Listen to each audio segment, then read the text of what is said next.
And we are now ready to begin. I'd like to start off by welcoming everyone to our Advances in Dementia Research webinar series that is presented by the Toronto Dementia Research Alliance, TDRA, in partnership with the Alzheimer's Society of Toronto, and you will often hear me use AST. This series discusses research updates in dementia research and highlights dementia research studies that are occurring across Toronto. Our presenters today will be Christina Camiso and Erica Dove. You will be hearing more about them later, but I would like to spend a little bit of time telling you about AST. So my name is Julie, and I represent the Alzheimer's Society of Toronto. Our goals are to provide free counseling, education, and programming for people who are living with dementia, their family and friends, healthcare professionals, as well as the general public. Something to note is that even though we are called the Alzheimer's Society, we service all dementias from mild cognitive impairment up until the various types of dementia, and that a diagnosis is not required to access our services. Often we have family members or people who are just questioning and wanting more information, and we can absolutely help you there. So I have listed different ways that you can get in touch with us.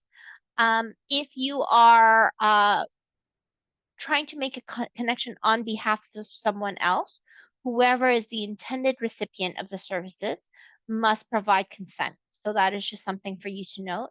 We do have a number of events that we host for a variety of different folks. So I would encourage you to go to our calendar of events just to see what's up and coming. There is another webinar up and coming next month that might be of interest to family caregivers. In terms of what you can expect for today, before I pass it to our partners, is that this session is being recorded. It will be placed on both the Alzheimer's Society of Toronto's YouTube channel as well as the TDRA website so that you can view. Please allow for about a week or so just to make sure that the recording looks well, that we can do any post-editing if required. Throughout the session, if you do have questions, please feel free to note them in the chat window and we will try to get to as many as we can after the presentation. So it is my pleasure now to introduce our partner, the TDRA, which is the Toronto Dementia Research Alliance.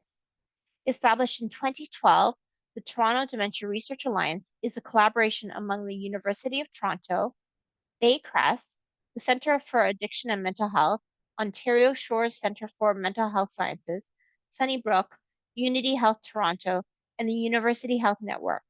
Together with its partners, TDRA aims to strengthen the link between basic science and clinical research to better understand, prevent, and treat dementia. And I would now like to pass it to Natalie from TDRA to tell you a little bit more. Great. Thanks, Julie. We can just move to the next slide.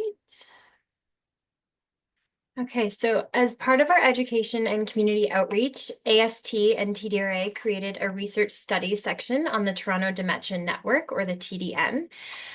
This section lists dementia studies that are open for participation in Toronto at TDRA partner sites. All studies are led by TDRA-affiliated scientists, approved by a research ethics board, and explained in simple terms. So you can connect directly with the study teams to express interest and find out if you're eligible in any of the studies. There are studies for people living with dementia, mild cognitive impairment, those at risk for dementia, caregivers, and healthy volunteers. So for more information, visit the website shown here in orange or via the QR code. I will also put the website in the chat for you to look at. And I think we can move to the next slide. Okay, so on the website, there are two main pathways. First, you can browse for a study on your own, and when you find one that you're interested in, you can fill out a contact form to be connected with the research team who will enroll you in the study if it's something you're eligible for. Or at the bottom here, if you're not sure where to start, you can fill out a questionnaire to be matched to a study. Any information that you enter in the website will be securely stored and protected. On to the next slide. Okay, so this is what the website looks like. To find studies, you can use the search bar at the top and you can type a keyword like Alzheimer's disease, apply filters, or do both to narrow down your search. Or you can use the quick search buttons, which are in the blue boxes there. If you're not sure where to start, you can also fill out a questionnaire and someone will help match you to a study. So to do this, you click the orange Match Me to a Study button, or scroll to the bottom of the page where you'll see another orange button that says Can't Find a Study You're Interested in, and both of those will take you to the questionnaire. Each study summary, as shown in the task sequencing and dementia study box on the right, describes what the study is about, who can participate, the location, and the time requirement. Again, everything is in plain language. The studies being discussed today are listed on the TDN, so you'll be able to read more and connect to the study teams there. And I can move to the next slide. Okay, so we're grateful to be joined by two speakers today. Christina Camiso is a master's student at the Rehabilitation Sciences Institute at the University of Toronto and the Kite Research Institute. Christina's research focuses on the use and development of technology that supports people living with dementia to complete activities of daily living more independently.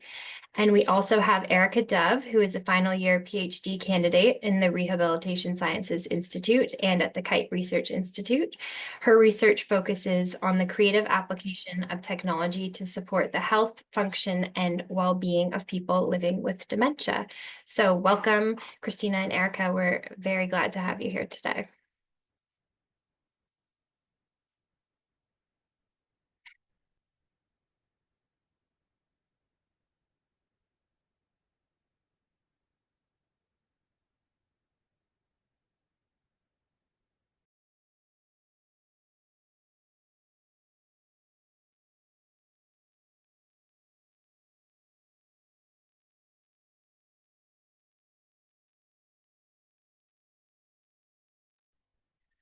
Okay, hi everyone.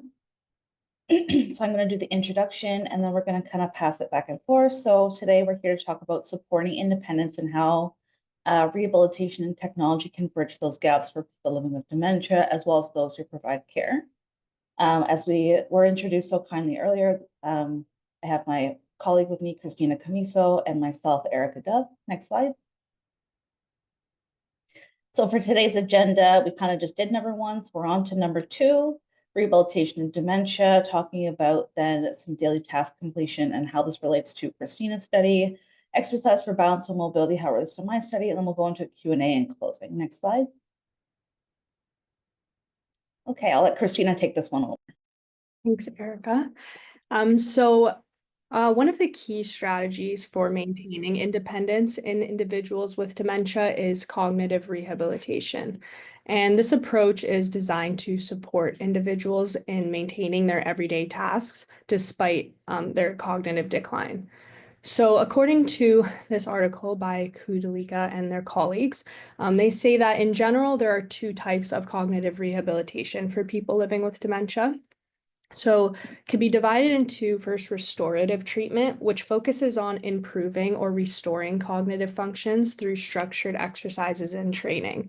So this approach aims to strengthen memory, attention, and problem-solving skills through maybe repeated practice and targeted cognitive tasks. However, its effectiveness may be limited as dementia progresses and conditions may become irreversible. So the word rehabilitation is commonly thought to be only restorative or improving. However, maintenance is also an important goal of many rehabilitation programs that is commonly overlooked. So the second approach is a compensatory treatment, which helps individuals adapt to cognitive changes by using external aids, strategies, and environmental modifications. And this may include tools such as memory aids, daily planners, digital reminders, things to support independent task completion. And what makes cognitive rehabilitation particularly effective is that it follows a personalized approach, meaning that it's tailored to each person's unique abilities and challenges. And it also uses a problem-solving framework where individuals, caregivers, and professionals can work together to find strategies that work best for daily life. And importantly, these interventions are seem to be most successful when conducted in a home or home-like setting, which allows individuals to apply strategies to familiar environments. So as we move forward in today's session, we'll explore how technology is playing an increasing role in cognitive rehabilitation, particularly in that compensatory strategies part. This is important for people living with dementia, since maintained abilities may help them stay independent for longer. Okay, and I was really happy to see Christina's intro because it goes very well with my slide, which is about physical rehabilitation. So again, rehabilitation is kind of the study of function and how it relates to well-being.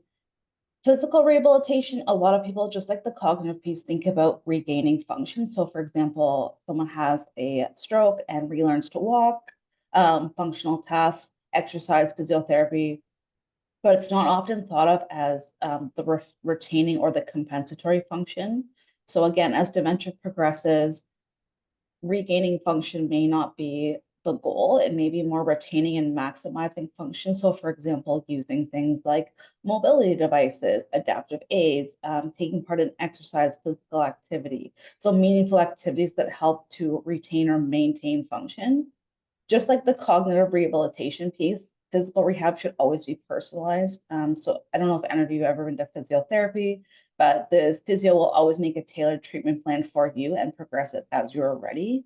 And again, that progressive tailoring, and then it's also function-based. So for example, even with the cognitive rehab piece, I see a lot of overlap between cognitive and physical because you need your brain to do physical things. So even things like sequencing household tasks, it's very function-based, it's an actual task.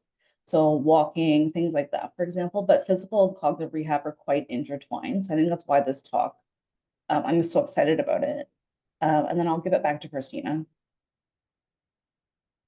So yeah, we'll really dive into how can technology support people with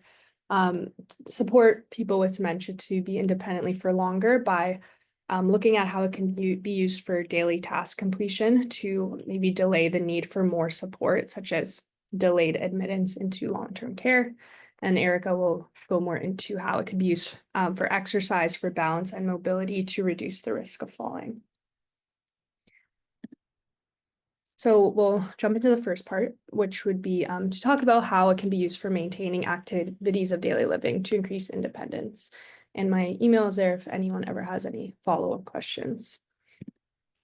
So for many of us, doing something such as making a hot drink is something we maybe do automatically without thinking about each step. However, for someone living with dementia, completing a multi-step task like this can be challenging due to difficulties with memory, attention, and problem solving. So breaking a task into clear sequential steps like this is what we call task sequencing. Kind of makes a task, breaks it down into a bunch of little mini tasks that are needed to get the person through to process to completion. So for example, in this stage, the first stage involves filling a kettle with water, which itself consists of multiple steps, such as locating the kettle, then plugging it in and bringing it to the sink. And the sequence will then continue with selecting a drink and so on. So knowing where a person with dementia experiences difficulties during this task sequencing can maybe highlight the specific points where a person might need support or a prompt to move on to the next step. So as we continue discussing task completion in individuals with dementia, it's important to recognize that many of them will require assistance at various stages of a task. So studies show that in most cases of dementia, the physical components required to complete a task, such as moving your hand to peel a potato or to pour, are relatively intact. However, the decline in cognitive functions, including executive functioning, memory, attention, visual spatial awareness, and judgment, are what are affecting task completion. So there are three common types of task errors that we can see in people with dementia. The first would be omission. So for example, skipping a step in this sequence. Intrusion would be adding an incorrect or an unnecessary step. And repetition would be performing the same step multiple times, such as, say, repeatedly turning a faucet on and off. So in addition to these errors, individuals may experience common task difficulties, specifically with locating items. So may have trouble finding objects, and then identifying objects. So even if the correct item is in front of you, you may struggle to recognize its purpose. So several studies have shown that a consistent factor that influences quality of life for people living with dementia includes this ability to perform activities of daily living. Because people with dementia may reduce this independence in these daily activities due to a combination of neurological decline and a sense of lowered autonomy and confidence, which may then lead to an increased caregiving involvement and then reciprocally a loss of abilities. So as mentioned, examination of people living with dementia carrying out everyday tasks reveals that the cognitive aspects, particularly pertaining to initiating a step, planning a step, and monitoring activities, are progressively impaired.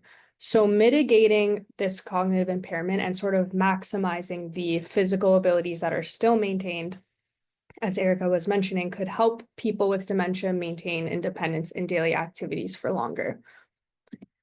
So one method we will explore for helping individuals with dementia complete everyday activities more independently is called self-cueing. And what I mean by this when I say it throughout the discussion is really that automatic thing we all do in our head, which is what is going on inside someone's head while completing a task. And this is what we're really trying to explore as a way to help people with dementia from mentally falling off track while doing a task. So previous research has shown that saying information that is relevant to the task out loud, or in other words, using self-cueing, helped children and older adults to keep on track during switching between tasks. And one recent interesting paper looked at how understanding how young children seek out information when they look for cues and when they identify the goal of a task.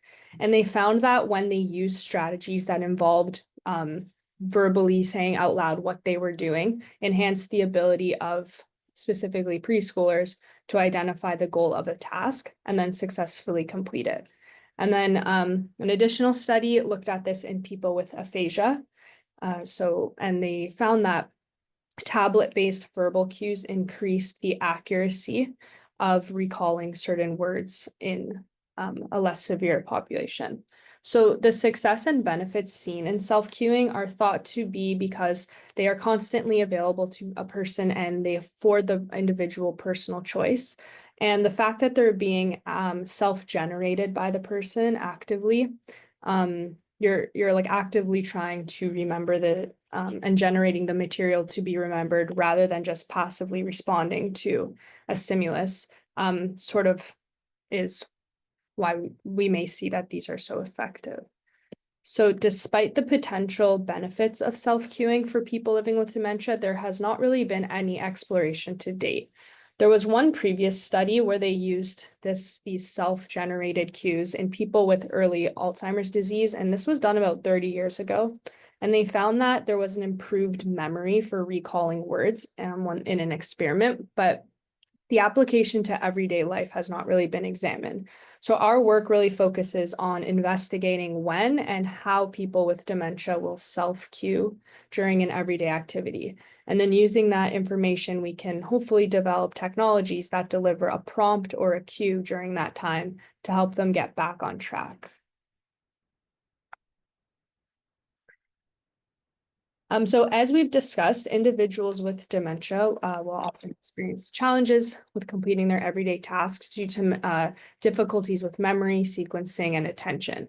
And one strategy that can help is the use of something we call self-cueing boosters. And what I mean by this is it's just a method of prompting or guiding a person through a task to facilitate completion. So self-cueing boosters can work by first providing prompts at a key point in a task to help the person recognize what needs to be done next. So these cues can be visual, they could be auditory, they could be environmental reminders that encourage the person to continue without requiring external help or intervention. They can also identify when assistance is needed.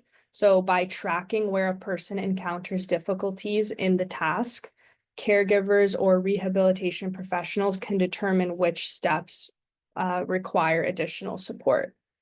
And this is all hopefully with the goal of reducing caregiver involvement. So by helping the individual complete these steps more independently, it can help maintain a sense of autonomy in their daily activities.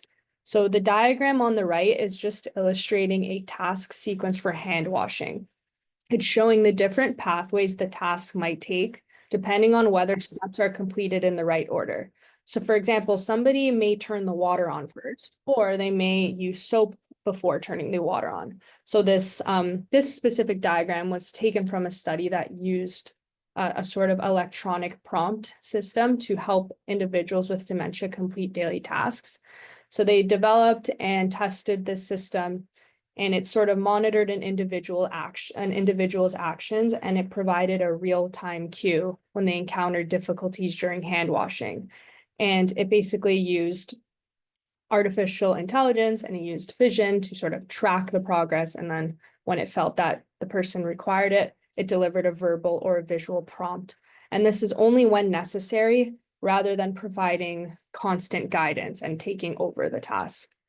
So the study found when they used this that individuals with dementia were able to complete more steps independently with this system in place. And it sort of demonstrated that a well-timed prompt can really enhance task completion without requiring continuous caregiver intervention. So this really highlights the importance of a personalized and adaptive cueing strategy to maintain independence in daily activities. So the goal of self-cueing boosters is just to gently prompt the person towards the correct sequence while still allowing for flexibility in their approach. Because we understand that people may do these tasks naturally differently from each other. So by reinforcing these task completion strategies, these self-cueing boosters could really support independence and dignity, helping individuals with dementia stay engaged in their daily routines for as long as possible. So I'll now talk about how I'm incorporating these ideas into a study that we are conducting at the Toronto Rehab Institute. So the goal of this study is to identify how individuals with and without dementia do this self-cueing during tasks. And one of the main ways we do this is we have people with and without dementia complete household tasks in a home environment, and we have them wear eye tracking glasses. And these show us exactly what they are looking at while completing a task and for how long. So I'll show you an example here of somebody with dementia wearing them while trying to make a bed.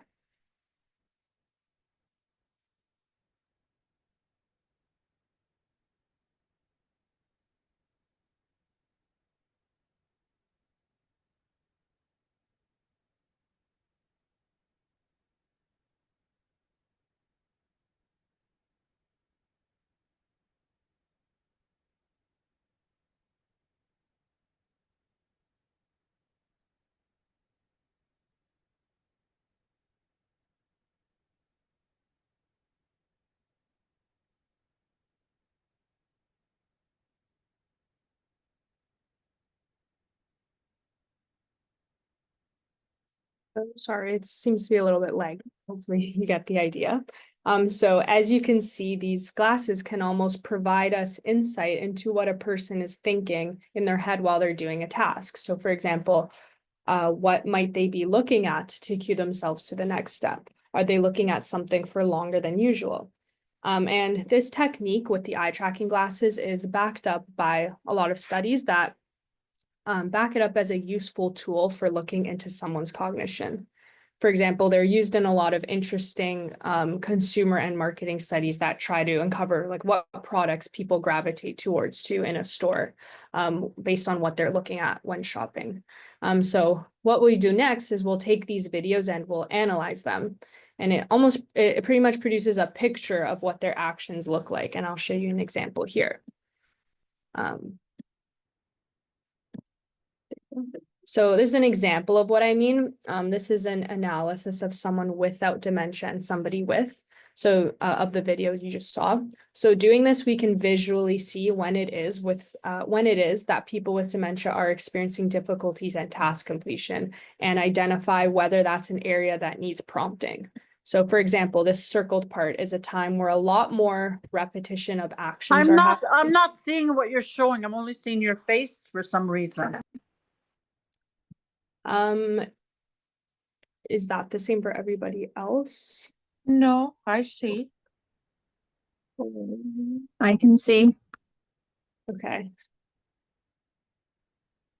Natalie and Julie, do you recommend I reshare or just continue? I think you can continue. It might be depending on the device that you're using, the view that you're seeing. I Okay, don't well, usually have a problem. I'm using an Apple phone. I don't know why there's the issue today. Yeah, if you can locate a button anywhere that says view, you might be able to toggle between how you see things.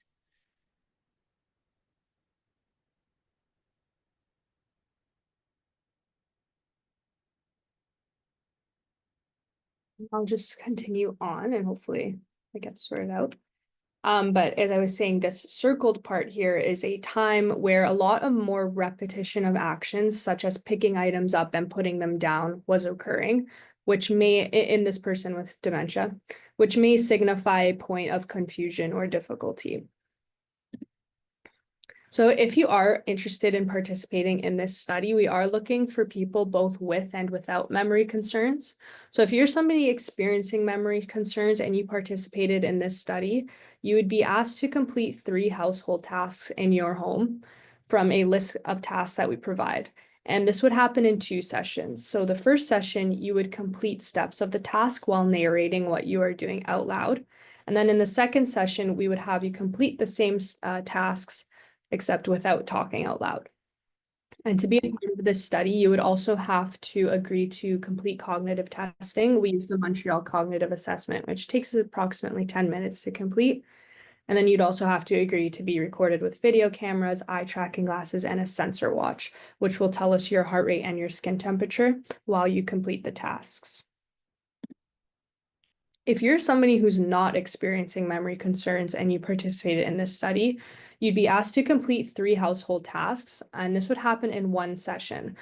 This would take place at the home lab that's here at the Toronto Rehabilitation Institute. It's located downtown at 550 University Avenue, and you would complete 3 household tasks, which would be first making a cup of coffee, then folding laundry and making a bed. And you would also have to complete the Montreal Cognitive Assessment, and you would also be recorded with video cameras, eye tracking glasses, and a sensor watch, which will tell us your heart rate and your skin temperature while you complete the tasks. And just as an FYI, we do compensate for travel to and from the Toronto Rehab Institute, and both groups would receive a gift card for their participation. So I've listed here more specifically who can participate for the study.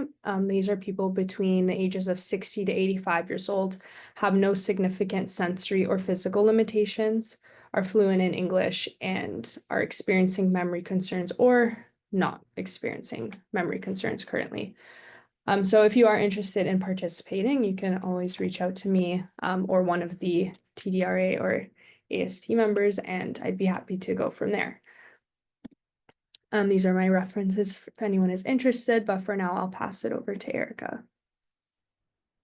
Thanks, Christina. That was excellent. I'm just going to share my screen. One moment. Can you please confirm, can you see just my slides? Yes. I'm seeing a nod. Thanks, Christina. Okay. Hi, everyone. So I'm here to talk to you about exercise for balance and mobility to reduce the risk of falling and how this can prolong and maintain independence. So this is something that when I found out, I was very shocked. So there's actually a lot of studies out there that say that people with dementia are anywhere from 2 to 8 times more likely to fall than older adults who don't have cognitive impairment. So you may know that falls occur often with older age. Age is the biggest risk factor for developing dementia. And so as people get dementia, develop dementia, they tend to be more likely to fall.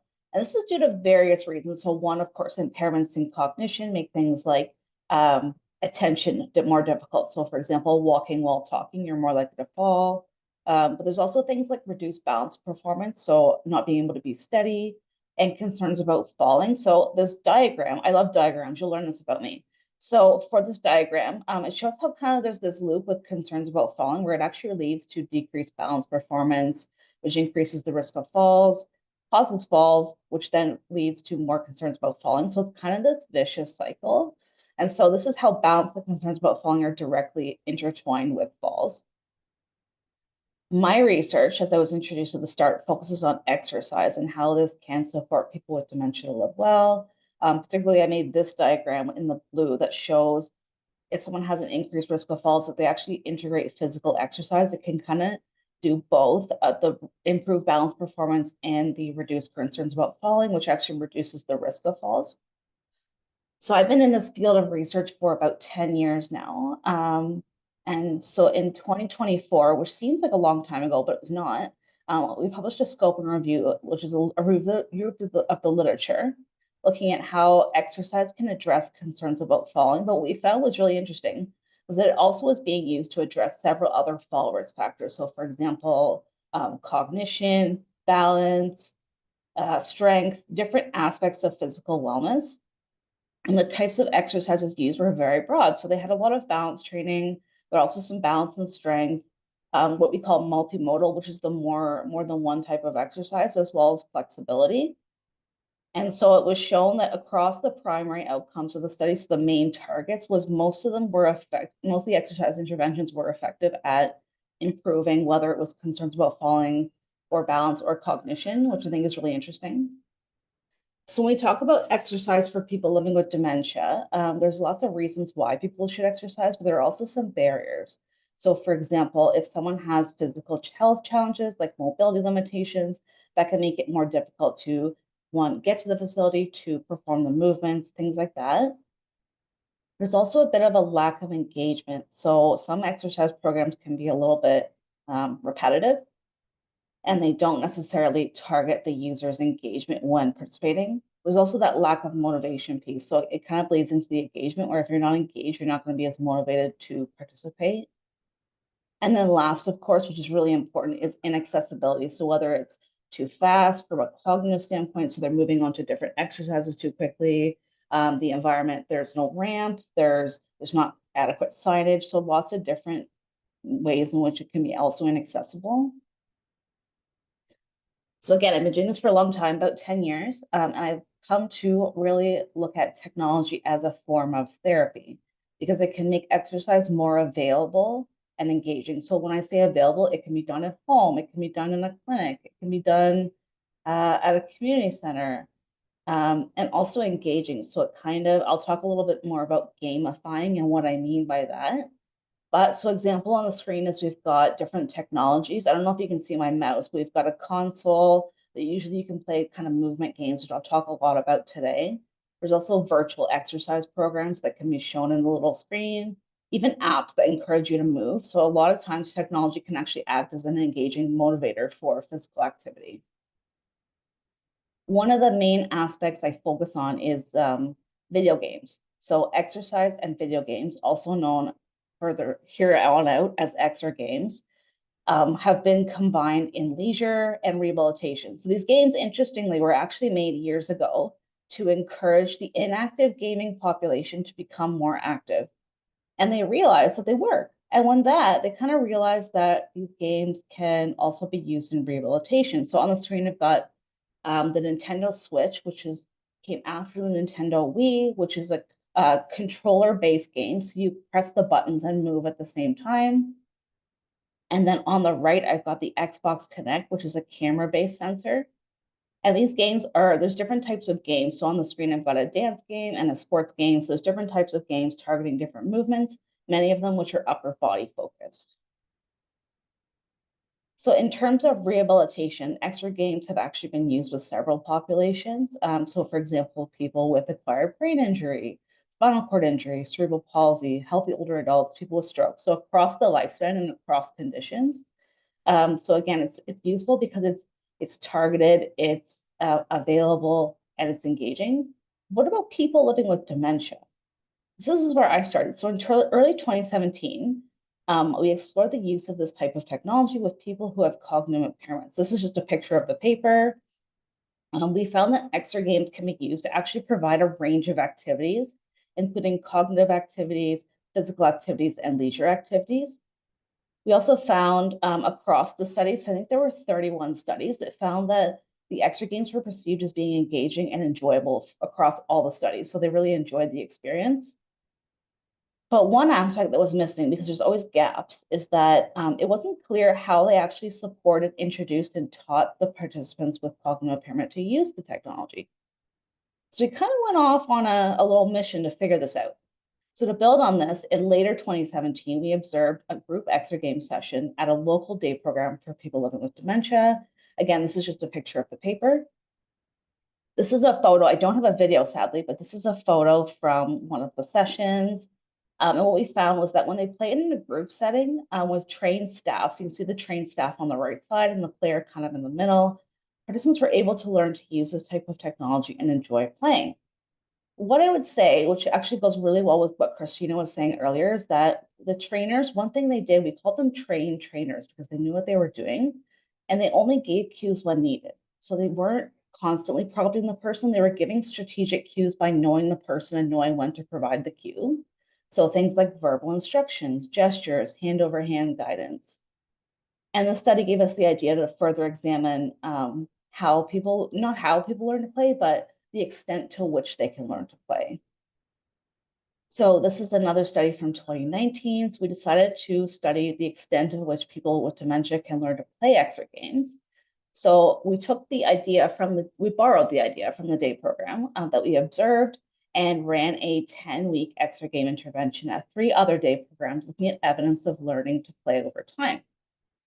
So we looked at 3 different factors that indicate learning. The first one was the number of times instructions or prompts were given. So as I said prior, we only gave prompts when necessary. So when a person was stuck on a step, we didn't just prompt. We also looked at the number of turns completed independently without prompts and the duration of their turn, so how long they took to complete the task. And what we found was really interesting. So we found a couple things. As you can see from the bar, so assistive prompts was the number of cues, which decreased over time. Independent turns drastically increased over time. And then turn duration, as they needed less cues and became more independent, they got faster. And essentially what I'd like to point out actually is the red bar in the middle that shows this was taken, the red bar is taken at the midpoint. So it's showing that not only can people with dementia learn, but they can learn fast and they can improve over time, which I think is really important because there's still sadly a lot of stigma out there about the learning capabilities of people with dementia. And I think that sometimes holds things back. So from this, we decided that if people could learn to play, did it impact their cognition? And if people were playing and they were doing a physical thing, was it impacting their movement? So now we're looking into whether these games can impact cognition, balance, and confidence while moving. I was actually working on the paper for this morning, so hopefully it'll be out this year. Fingers crossed. A little bit more, and that's just about the background of the research on extra games and how I kind of got to where I am now, which I'll tell you about now. So gaming in therapy, originally I had gamification, and then Christina, I think, told me that no one knows what that is. And I was like, I don't even know what that is. So that's a great point. So basically, gamification is when you incorporate game elements into therapy to make it more engaging and motivating. So there's the competition aspect. So friendly competition can actually make people push themselves, not to a dangerous extent, but it kind of fosters a sense of excitement and determination. There's the social interaction piece when you're competing with peers. And there's also clear goals to make people more competitive because they want to achieve the outcome, more purposeful. There's also the rewards aspect, so positive reinforcement. So things like badges, stars, acknowledging achievements can encourage continued effort. Sense of accomplishment, so tangible rewards or just rewards you actually are aware of can boost self-esteem and create another sense of accomplishment. And then knowing that rewards are attainable. So if you're playing a game and you know that you're not going to win, you're probably not going to want to play it for very long. But if you know that, hey, I'm good at this, I'm going to keep getting better, knowing that rewards are attainable can actually increase willingness to participate in games. And when games are in therapy sessions. Finally, going back to the very first slide I spoke at about the physical rehab piece is that progression piece. So having levels or stages in certain games can actually progress. You can progress certain exercises. So for example, standing with your feet together versus standing with your heel to toe. You can also track, if you track your progression over time, which many games do, you can see how you've improved over time and what areas you've improved in. And then, of course, tailoring the difficulty to match individual capabilities makes tasks challenging, but also achievable. But where's there, as I always said, there's always gaps. So where are the gaps? So there's commercial games. So what I showed you on the screen was the Wii and the Kinect, and there's also existing therapy games. So many existing exercise video games are not necessarily accessible. So I've been doing some research on this for my PhD, and I found that due to things like the environment, as well as motor factors, physical factors, they aren't always accessible. But in the same way, exercise games for therapy aren't always made for people with differing abilities. Or sorry, exercise video games not for therapy are not always made for people with differing abilities. They also don't do things like capture the entire body or record players to capture changes over time. Existing therapy games need more aspects seen in mainstream games. They kind of need to come together.